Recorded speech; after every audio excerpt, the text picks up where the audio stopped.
marchand de sable qui marche dans la brume. Il m'a dit, voilà, comme t'es chanteur, ce serait sympa si tu pouvais faire chanter une chanson pendant une scène. Et il voulait quelque chose d'assez mélancolique, enfin c'était tendre et mélancolique, je crois, les termes précis.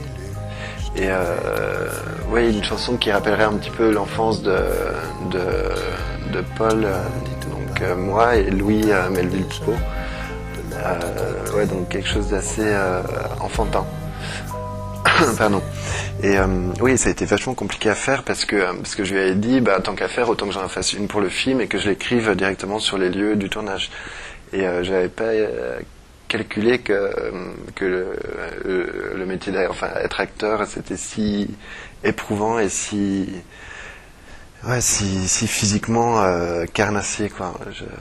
Donc à la fin de la journée, j'étais complètement épuisé et du coup, pour faire la chanson, ça a été dur parce que j'étais fatigué et mine de rien, le personnage de Paul, et puis je sais pas, c'était peut-être l'ambiance du tournage, mais enfin disons que j'avais beaucoup moins de facilité, j'avais perdu un peu mes repères harmoniques et je savais plus trop comment on faisait une chanson, je jouais très mal du piano, enfin il se passait un truc bizarre, quoi. C'était pas question que je fasse la musique, moi, il m'avait juste parlé d'une chanson, hein. C'est petit à petit, je pense que ce qui l'intéressait, François Ozon, c'était le fait que j'étais dans l'ambiance du tournage et que c'était presque Paul qui a créé la chanson, parce que voilà, j'étais dans l'ambiance et c'est ça qui est intéressant, c'est que ça garde la fibre sensible du film.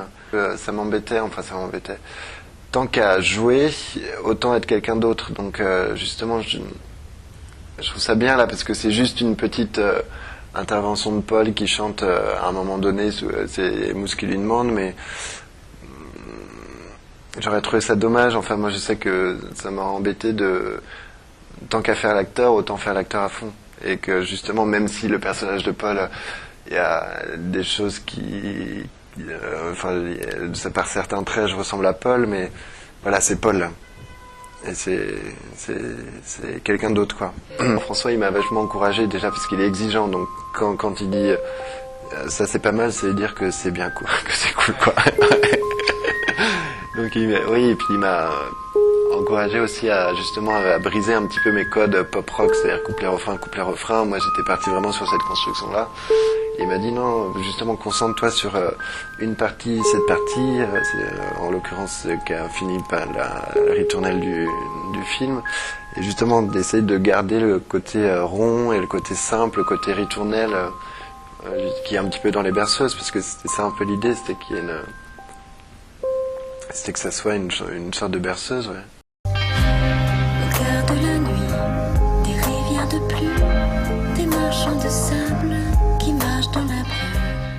Il y a François qui a vachement suivi la chanson et Isabelle qui venait écouter régulièrement aussi, voir où on en était, la fameuse chanson qui avait pris du retard dans l'écriture.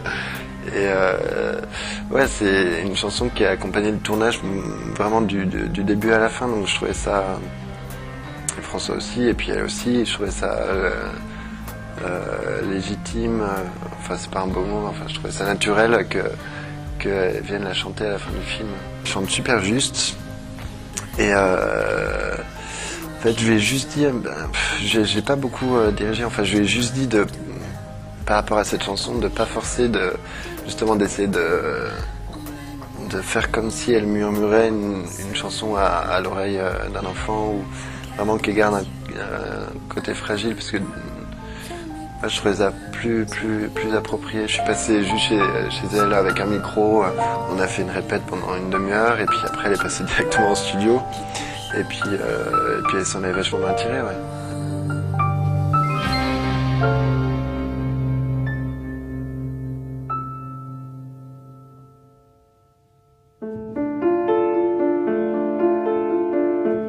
Il m'a demandé de faire des arpèges qui pourraient peut-être lui servir. Enfin, il a présenté ça très naturellement, et donc il m'a fait jouer des variations, en fait, juste après avoir enregistré la chanson pendant le film. Et lui, il s'en est servi après pour illustrer ses premiers montages.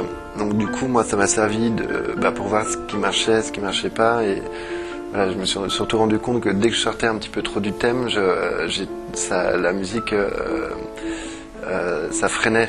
Enfin, c'est-à-dire que ça rentrait plus dans le mix, quoi. Et puis, enfin, j'en avais parlé avec lui, on voulait pas forcément faire une musique de film avec des violons, parce qu'on pouvait vite tomber dans le pompeux et le film, au niveau des moyens, enfin, il y avait vraiment une petite équipe et voilà, il y a une certaine simplicité qu'il fallait garder aussi dans la musique, donc on a fait le choix de garder du piano seul pour le film, et on a rajouté un peu de guitare pour le personnage de Louis, qui est un peu le frère plus rock'n'roll, qui a l'ascendant psychologique sur son petit frère Paul. Le but, c'était qu'on n'entende pas la musique, c'est-à-dire qu'elle soit vraiment transparente. Sauf au passage où Paul chante, où là, la musique prend du relief, mais sinon, c'est pour ça que c'était difficile, parce qu'il fallait pas qu'on l'entende, quoi. Fallait qu'elle soit vraiment en toile de fond, comme un truc impressionniste, vraiment. Il fallait pas qu'elle s'impose, il fallait pas qu'elle soit grosse, fallait qu'elle soit discrète et qu'elle accompagne justement le rythme, les personnages, les émotions des personnages. Je me suis fait avoir aussi, mais je pense que ça arrive à tout le monde, en regardant les images, de trop s'imprégner des émotions, de ce qui se passait, c'est-à-dire on peut vite tomber dans larmoyant aussi quand on regarde les images, de faire du ton sur ton. Je me suis rendu compte qu'il faut juste prendre la première image et après se détacher un petit peu, justement pour que ça ait plus de vie. Que c'est une connerie. Regardez cet enfant, peut-être qu'il serait bousillé à cause de toute cette histoire.